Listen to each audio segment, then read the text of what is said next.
Today, we'll look at two terrifying caving stories that went horribly wrong. The first story is about an unfortunate caver who tried to take on the responsibility of 5 people all by himself. The second story tells of Floyd Collins, whose days-long death inside a cave is remembered as one of the most horrifying tragedies in caving history. On August 12, 2011, as the summer sun cast long shadows over the rugged terrain of Eastland County, 5 young explorers approached the infamous Shadowstone Cavern. Known among local adventurers for its twisting, pitch-black tunnels and sudden vertical drops, this cave had a reputation as a place where excitement and danger blurred along a razor's edge. Leading the group was 16-year-old Liam, confident, fearless, his eyes gleaming with the thrill of discovery. Right beside him was his loyal friend Noah, 15, whose adventurous spirit matched Liam's stride for stride. Completing the group were 14-year-old Emma, known for her sharp attention to detail, Jordan, 16, the quiet observer, and Mia, 15, whose cautious nature provided a sense of balance to their daring expedition. The air outside felt heavy with anticipation, a mix of excitement and an undercurrent of unease as the 5 friends checked their gear one last time. "Stay sharp," Liam whispered, his voice echoing faintly against the rocky walls. "Once we step inside, it's a whole different world." What they didn't know was that this world would test not just their courage, but also their endurance and their ability to work as a team. The entrance to Shadowstone loomed before them like the gate of a giant fortress, an enormous jagged mouth of stone swallowing the sunlight and exhaling a breath that was cold and damp. Crossing the threshold felt like stepping into the jaws of some ancient beast. The temperature dropped abruptly, and the smell of wet rock and earth filled their noses. Headlamps carved narrow beams through the dense darkness, catching glimmers of moisture and the occasional sparkle of mineral deposits. Every footstep echoed eerily, ricocheting unpredictably off the cavern walls and quickening their heartbeats. At first, the group moved cautiously but resolutely. Then, as excitement mingled with a creeping sense of unease, their movements took on an instinctive rhythm. Liam strode confidently ahead, pausing now and then to examine rock formations and share bits of geological trivia he'd gleaned from books and online forums. "This," he said, tapping a sharp outcropping, "is known as the Widow's Spine, famous for sudden drops and tight bends." His words carried both awe and warning, but the group pressed on undeterred. After about an hour of exploration, they reached a passage known as the Serpent's Coil. Its reputation was well earned, a twisting, constricted tunnel barely wide enough for a single person, its slick walls turning every movement into a perilous gamble. Driven by curiosity and a need to prove himself, Noah volunteered to go first. "I've got this," he said with a forced grin. Liam followed close behind, ready to guide him. But the reality hit hard the moment Noah squeezed inside. The passage narrowed sharply, and within moments, he was wedged tight, locked in place as if gripped by a steel vise. He couldn't move forward. He couldn't move back. Panic detonated in his chest, sending icy shockwaves down his arms and legs. The air felt heavy and suffocating. The thrill of adventure dissolved into raw, piercing terror. Would you give up so easily on a discovery like this from the comfort of your home? Liam lunged to help, but the space was mercilessly tight and unyielding. The harder he pushed, the more hopelessly Noah seemed trapped. Their ragged breaths echoed through the tunnel, an unsettling duet of fear and urgency. Back at the narrow approach, Emma's eyes were wide, Jordan's hands trembled, and Mia's shaky voice cracked as she called for help. What once felt like an exhilarating challenge now closed in on them. Darkness deepening, time stretching unbearably long. Liam's calm facade began to fracture. His muscles strained against unforgiving rock, cold biting into his bones. Each failed attempt to free Noah deepened the weight of helplessness. "We need help!" Liam shouted, his voice raw, reverberating down the stony throat of the cave, a cry that was both a command and a confession of desperation. Outside, the alarm was raised. Emma, Jordan, and Mia sprinted back toward the entrance to summon aid. Despite the blistering heat above ground, their fingers were numb from the cave's chill and the shock coursing through their veins. Every passing second now gambled with Noah's life. Specialized rescue teams, veterans of the most grueling underground extractions, were mobilized in record time.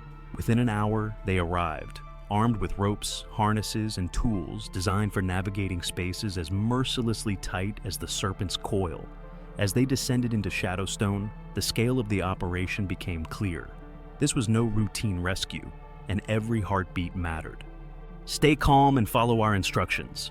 A rescuer's steady but urgent voice crackled through a portable radio. "We'll get him out, but we need everyone working together." Inside the coil, Noah's panic had reached its breaking point.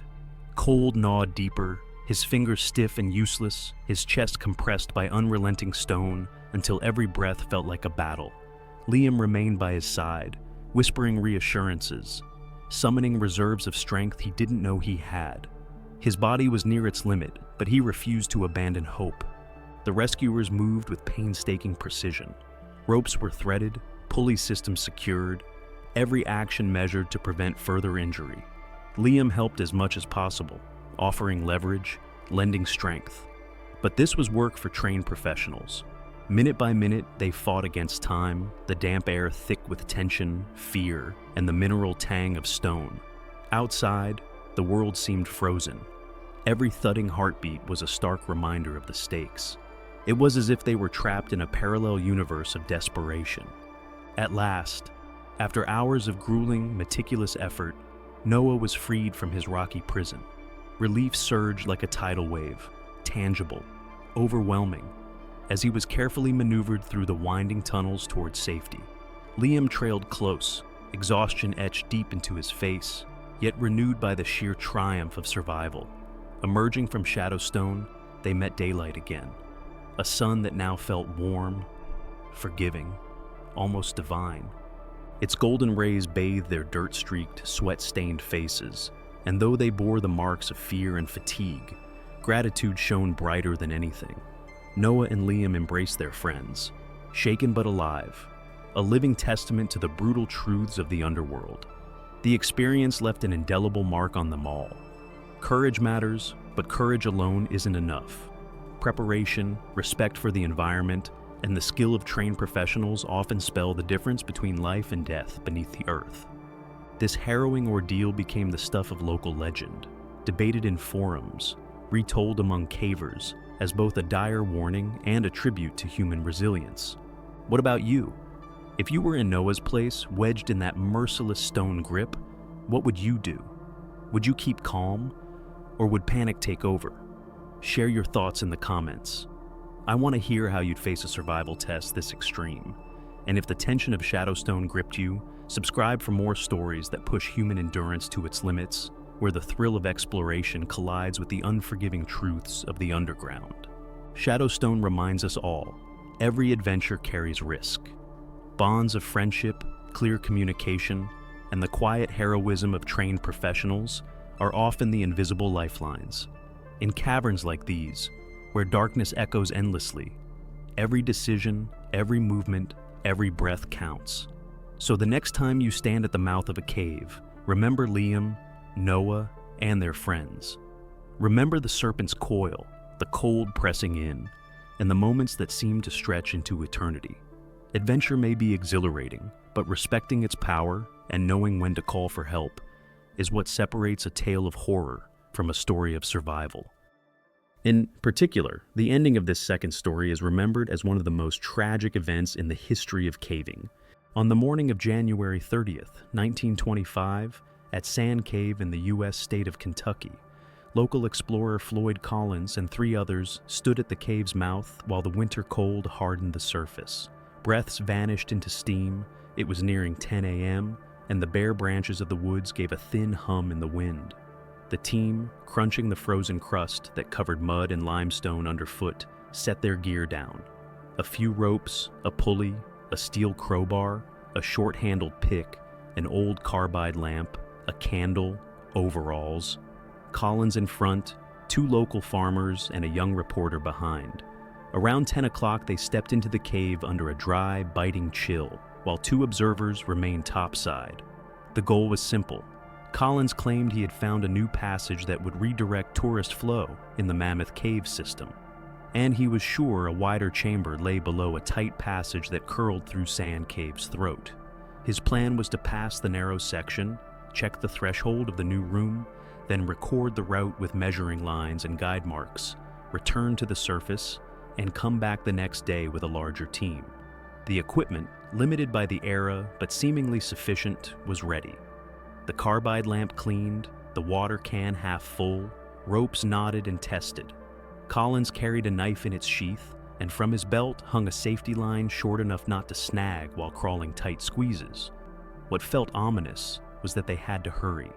Winter days are short, and light falls early in the valley. The plan was simple, but one detail was overlooked. No adequate shoring or wedges were prepared for the loose, crumbly roof of the narrow passage, and a single guideline was trusted. The first meters were easy. Collins' shoulders slid between the rocks like a breath. The carbide lamp's glow was nothing more than an oval blotch at head height. The grooves water had carved in the wall over thousands of years were wet and cold under his fingers. The first meters were easy. The occasional trickle of sand from the edge of the roof drew no one's notice. For now. Worming his way around an elbow in the tight section, Collins felt the stone braced by his foot shift slightly. Clay grit trembled beneath his nails, and within a minute, the carbide flame first swayed gently in the draft, and then was suddenly sucked back. The water tin caught on a projection with a metallic clink. Just as Collins thrust his elbows forward and pulled his hips, a fragment wedged beside his ankle broke and undercut a larger block. The stone pivoted and pinched his ankle like a door. A sharp flash of pain crossed his eyes. A breath escaped his mouth unchecked.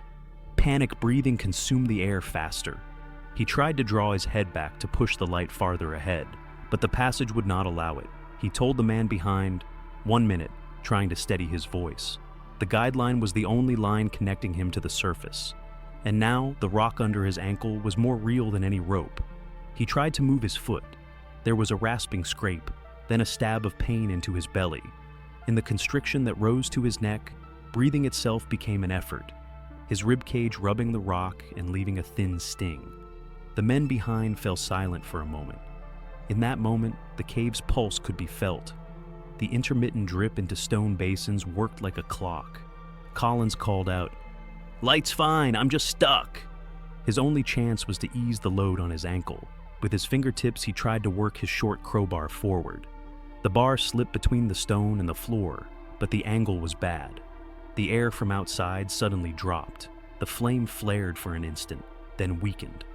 Visibility dropped to 0. Inch by inch, methodically, cool-headed, the farmer behind him took the rope back and set up a pulley. He sent the boy back to the surface to raise the alarm.